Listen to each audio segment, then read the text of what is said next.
ایک super star سے اور پھر آپ عوام کی خدمت اور پھر افطاریاں بھی ہو رہی ہیں، کیا کہتے ہیں؟ دیکھیے الحمدللہ اس سے اچھی فیلنگ تو کوئی ہے ہی، اور آج میرے جو سفر ہے آفیشیلی اس کا آغاز ہے۔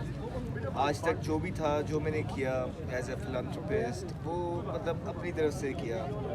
اس دفعہ میں نے کوشش کی کہ اس رمضان میں میرے جو چند دوست ہیں جو میرے ساتھ ہوتے ہیں، کوئی 6-7 لوگ، ان کے ساتھ مل کے تو ہم نے کوشش کی کہ ہم راشن اور جو ہے نا کہ لوگوں کو کھانا کھلائیں، افطاریاں کھلائیں۔ دیکھیے میرے نبی پاک صلی اللہ علیہ وسلم کی سنت ہے، وہ غریبوں پہ بہت زیادہ ان کو پیار کرتے تھے، ان کو کھانا کھلاتے تھے۔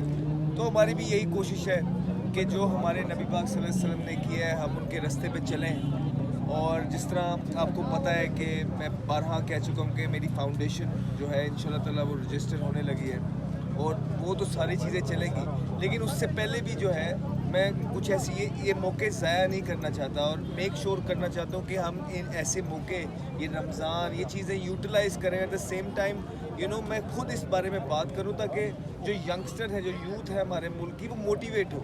جس طرح آج کل کے زمانے میں اس سوشل میڈیا کے دور میں بہت ساری نیگیٹو چیزیں دیکھنے کو ملتی ہیں، وہیں پہ ہمیں شرمانا نہیں چاہیے۔ آج کل کے دور میں پازیٹیو چیزیں بھی اسی طرح فلانٹ کرنی چاہیے جس طرح نیگیٹو ہوتی ہیں۔ تو میرے خیال سے یہ موقع ہے ہم سب کے پاس، میری یوتھ سے، میرے بھائیوں سے، میری بہنوں سے یہ ریکویسٹ ہے کہ آپ لوگوں نے اپنے اندر یہ نعمتیں لے کے آنی ہیں کہ جو دوسروں کی، غریبوں کی، ایک دوسرے کی مدد والی ہیں۔ ہم نے اپنے نبی پاک صلی اللہ علیہ وسلم کی جو ہے نا راستے پہ چلنا ہے، اور انشاءاللہ تعالیٰ پاکستان میں ایک دوسرے کی مدد کر کے اپنے آپ کو ان حالاتوں سے نکالیں۔ ہمیں سرار یہ بتائیں گے کہ یہ آپ کا کیسے اس طرف دھیان آیا، اور دوسرا یہ افطاریوں سے سلسلہ آگے کہاں تک آپ نے سوچا؟ سر میری جب تک سانسیں چلیں گی انشاءاللہ تعالیٰ یہ سلسلہ تو اب تبھی جا کے رکے گا۔ جس طرح میں نے آپ کو بتایا میری فاؤنڈیشن لانچ ہو رہی ہے، وہ تھوڑے دن بعد، تھوڑے عرصے بعد انشاءاللہ اس کو لانچ کریں گے۔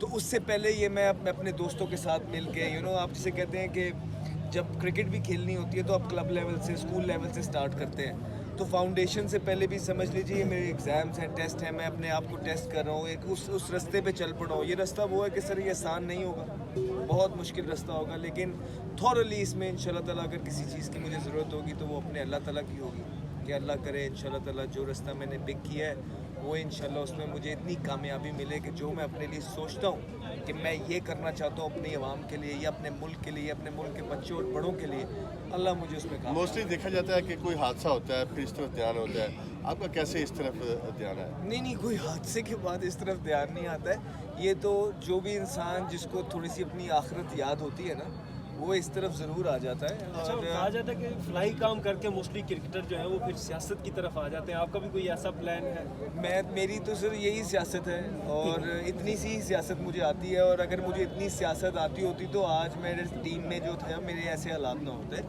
تو سیاست سے تو میں بہت دور ہوں سر، لیکن ہاں جی بالکل میرے دلوں کے راز تو اللہ تعالیٰ جانتا ہے سر۔ میں کسی کو یقین دلا کے کوئی میڈل تو لینا چاہتا نہیں ہوں، ہاں جی جو میں کرنا چاہتا ہوں مجھے یا میرے اللہ کو پتہ ہے، اور یہی میٹر کرتا ہے۔ احمد بھائی، رمضان کا مہینہ ہے تو کچھ ہمارے بہن بھائی ہیں جو مشکل میں ہیں اس ٹائم، فلسطین میں کہ سب کچھ کیا ہو رہا ہے، ان بھائیوں کے لیے آپ کچھ کہنا چاہیں؟ دیکھیے بہت انفارچونیٹ ہے، بہت زیادہ انفارچونیٹ ہے کہ جو غزہ میں جس طرح چیزیں ہو رہی ہیں، جس طرح فلسطین میں چیزیں ہو رہی ہیں، اور اس سے زیادہ انفارچونیٹ یہ ہے کہ لوگ ہم مسلم کچھ کر نہیں پا رہے ہیں۔ زیادہ سے زیادہ ہم آج کل ہمارے ہاتھ میں کیا ہو گیا ہے کہ ہم میڈیا پہ آواز اٹھا لیں، that's not enough some times, ٹھیک ہے؟ دل تو بہت کچھ کرتا ہے عرفہ، لیکن انفارچونیٹلی ہاتھ بندھے میں کیا کر سکتے ہیں۔ Thank you.